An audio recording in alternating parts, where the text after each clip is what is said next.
Another week, another bait. Welcome to the new subscribers. Got it right this week, guys. And welcome back to everybody else. Pretty exciting bait this week. This week we're going to talk about probably one of the most overlooked and most versatile baits that's available to bass anglers. And you'll understand why I say most versatile when we get into a little bit. This week, Squarebill Crankbait. Let's get into it. A little bit of history, bit of background.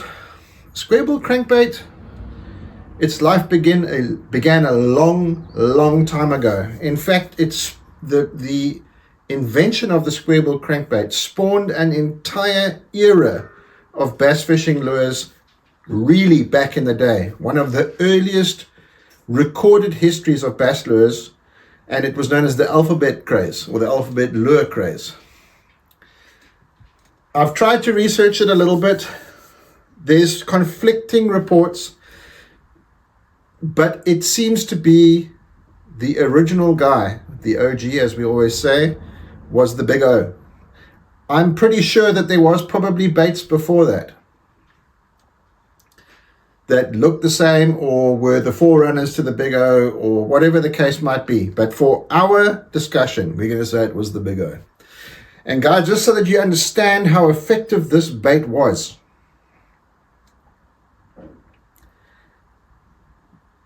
fishermen used to rent or hire Big O's for a day's fishing. Back then, and I'm talking about a long time ago, I can't remember the exact date, but a long time ago.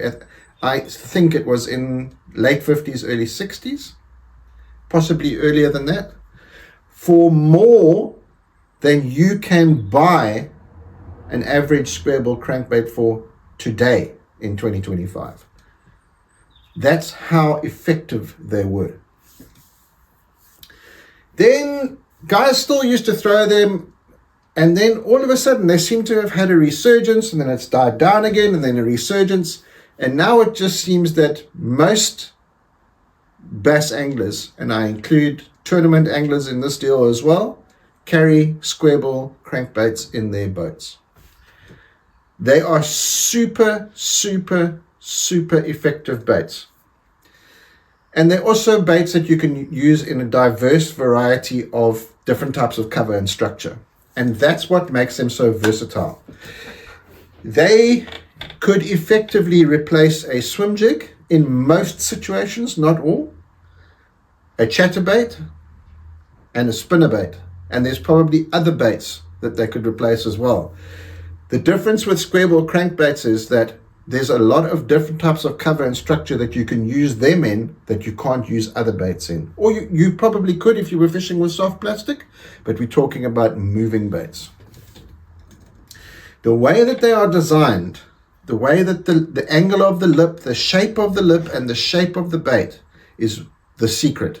It helps them to come through cover and structure or deflect off cover and structure in such a way that when you learn to fish them properly, you can just about use them anywhere. You'll see when we go to the map a little bit later on, I will show you potential types of cover where they are not as effective. But if you look at the not as effective versus the effective, you'll understand why I get so excited about Squarebill crankbaits. Right, tackle. Our 7-foot medium heavy rod could well be used for this bait. However, if you go back to our previous video, which was walking topwater baits, if you have a 7-foot medium to medium heavy moderate, that is first prize for this type of bait. Absolutely first prize. In fact, my personal Squarebill crankbait rod is a 7-foot medium heavy moderate. And the reason for that is you need that top third of the rod to take away from some of that shock of the fish hitting the bait and tearing away. I always describe it as tearing away. It's when they turn their head and just go in a completely different direction that they were moving in the first place. So 7 foot, medium, heavy, medium to medium, heavy, moderate. Because of the different types of cover and structure that you'll fish a squarebill crankbait around, the line that I recommend you use, and you can use mono or fluorocarbon or braid or a combination of those. You could use the braid with a fluorocarbon or monofilament leader.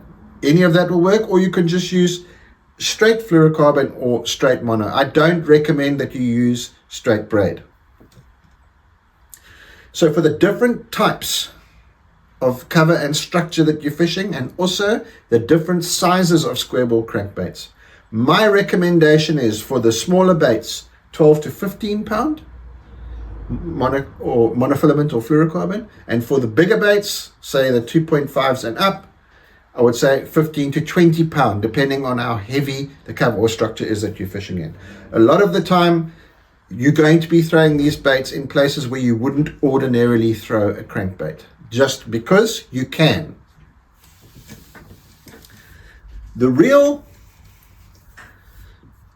6.2 to 1 to 7 to 1. You do not need a fast reel for this. You can burn squarebill crankbaits under certain circumstances, but a 6.2 to 1 to a 7 to 1 is going to get it done. Spinning reel, guys, you know the deal. 5.5 to 1, it's going to be great. That covers the tackle side of things. Okay, let's get into the close-ups and the nitty-gritty of these squarebill crankbaits. Now, a couple of things that we need to understand before we actually get into the makeup of the squarebill crankbait. Guys, there are thousands and thousands of different kinds and different shapes, and silent ones, and ones that rattle, and one knockers that have a tungsten ball in that only go thud, thud, thud. And there are ones that dive to this depth and the ones that dive to this depth. What we are focused on here, the important facts that we are focused on here, is that it is a crankbait that is a shallow running bait. So we can say a squarebill crankbait, to categorize it in the category we are talking about today of shallow diving crankbait. You get squarebill crankbaits that you can fish from 0 to, let us say, 8 foot. And it's super important that we understand that, because when you go to try to learn how to use a squarebill crankbait in your home body of water, you will already in your mind,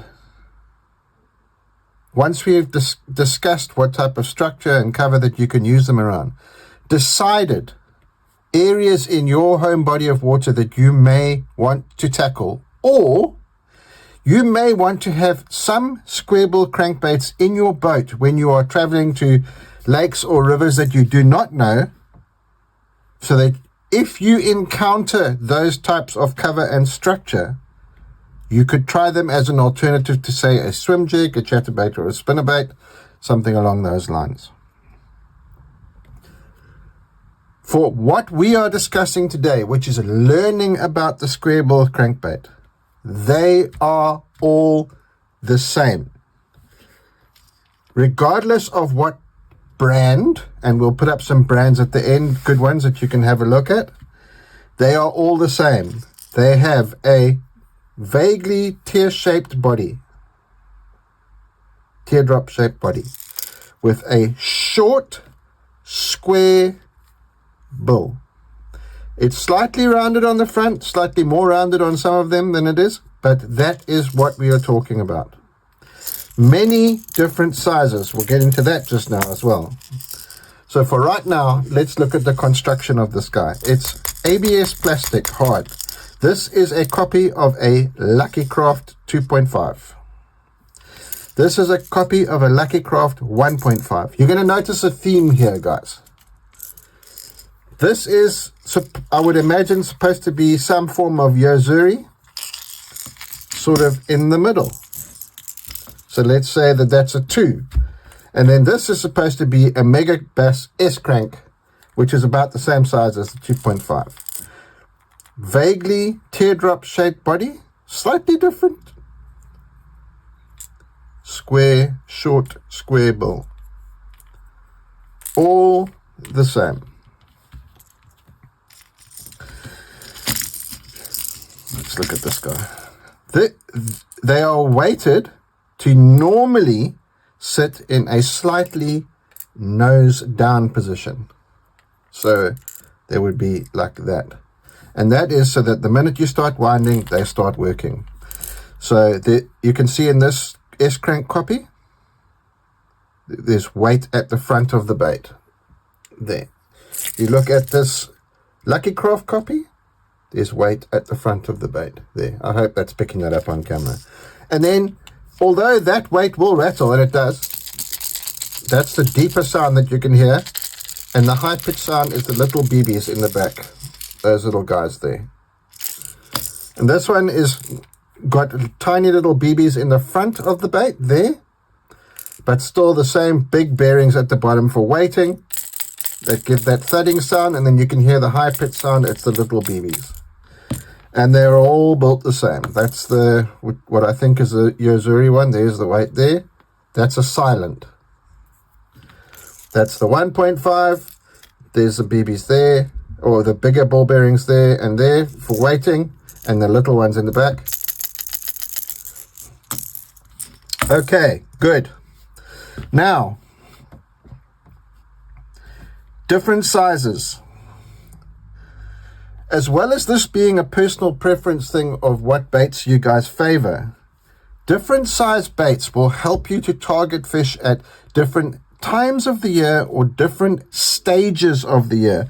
For example, these 1.5 size baits, I like to throw them post-spawn. So a couple of weeks after the spawn, you've got little bass fry bombing around like that, or little bluegill fry. Or that's why I said post-spawn and not post-bass spawn.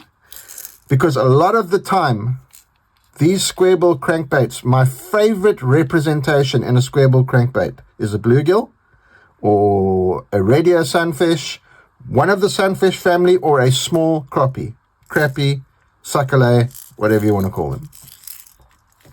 And then for the rest of the year, when maybe the water's still cold and you're looking to get a reaction bite out of cold fish, you'll oftentimes find Squarebill crankbaits painted like crawdads. And that is a whole different genre. I'll show you a couple of examples when we look at the colors. And then, other than that, obviously, bigger bait fish. Now, these things, I think Strike King and Lucky Craft make one which is a size 4. And I do not have one, guys. But it's that big. It is a humongous Squarebill crankbait. And when you look at it, you'd think to yourself, that cannot possibly be the deal. And it is the deal. In a lot of particularly the southern states in America, and I think, I haven't tried it, but I think it worked very well in South Africa, you have bigger than average bait fish, whatever type of bait fish they may be, shad, bluegill, crappies, big shiners. South Africa, loads of tilapia, loads of different tilapia species. Why wouldn't it work? If you've got the guts to throw it, throw it. So, before I got sidetracked as usual, hard ABS plastic, connection point for the line, 2 connection points for your treble hooks, rattles inside, and then the variations on a theme. Good. Let's talk about colors. As I said at the beginning of the close-ups, there are thousands and thousands of variations of colors. My advice to you on this is as follows.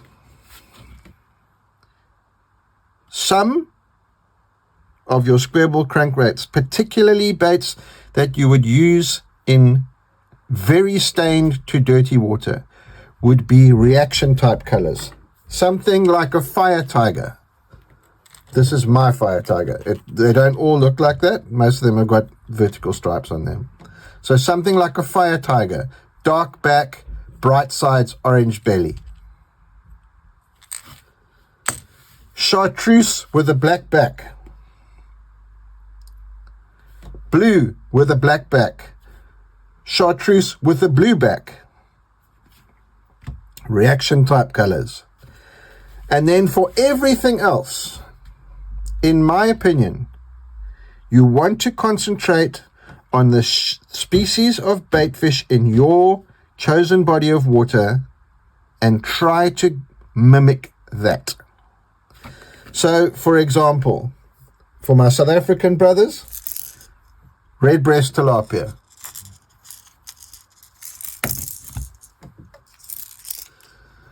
This is just a generic baitfish color. Guys, these are the ones I've painted. These aren't bought ones. Generic baitfish color. Greeny, silvery on the back. Scales, white belly, little bit of yellow. There'll be a few of you that may have used Squarebills already that be familiar with this color. This is my copy of a Lucky Craft color. It's copper shad. So dark brown on the back, copper and green on the side, silver belly red.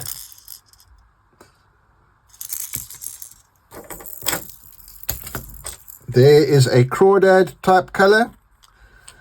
It's my kind of brown craw color, or a variation of it.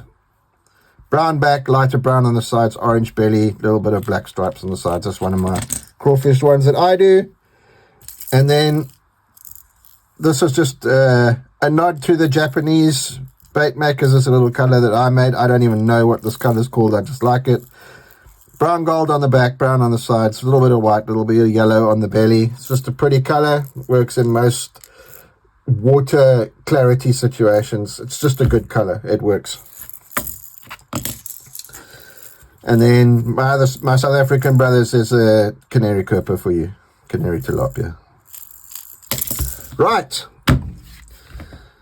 You'll notice that on most Squarebills, the eyes are fairly big relative to the size of the bait. I believe that that is important, as we are, in most situations, trying to mimic some small type of baitfish. And for me, with all the baits that I make or use, for me, it's always been a case of the bigger eyes. The bigger the eyes, the better, because I feel that that is something that will either trigger a bass or it allows them to target or pinpoint a bait. The eyes have it, guys. So that's just my personal opinion. Construction and colors, done. Okay, guys, that's going to do it for this week. We've run a little bit long. Thank you for joining us, and we'll see you in Squarebill Crankbaits Part 2.